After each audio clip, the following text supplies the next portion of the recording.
তালাক এটা যদি আপনি একবার মুখে দিয়ে ফেলেন, এরপরে যদি দুনিয়ার সমস্ত আলেমদের কাছে ঘুরে বেড়ান, তালাক হয়ে যাওয়ার মতো যদি একবার বলে ফেলেন, এরপরে বলেন হুজুর আমি সরি, তালাকটা এটা হয় না, এটাকে বাতিল ঘোষণা দেন, দুনিয়ার সমস্ত হুজুর মিলেও বাতিল ঘোষণা দিতে পারবে?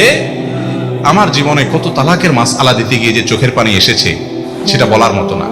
অনেক দেখেছি যুবক, কি সুন্দর যুবক, জুমার পরে দাঁড়িয়ে আছে হুজুর মাসআলার জন্য, অনেক কষ্টে আসছে সাক্ষাৎ করতে। বিস্তারিত শোনার পরে বললাম, ভাই তালাক তো যেই পরিমাণ দিছেন সারা জীবনে, তাতে সম্পর্ক বহুত আগেই শেষ, আর ঘর করতে পারবেন না।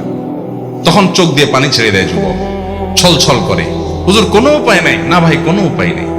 হুজুর আমি তো লজ্জিত, তওবা করছি। ভাই তওবা করে লাভ নাই, আপনি একটা ছুরি নিয়ে আমার বুকে মেরে দিলেন, আমার প্রাণ বের হয়ে গেল।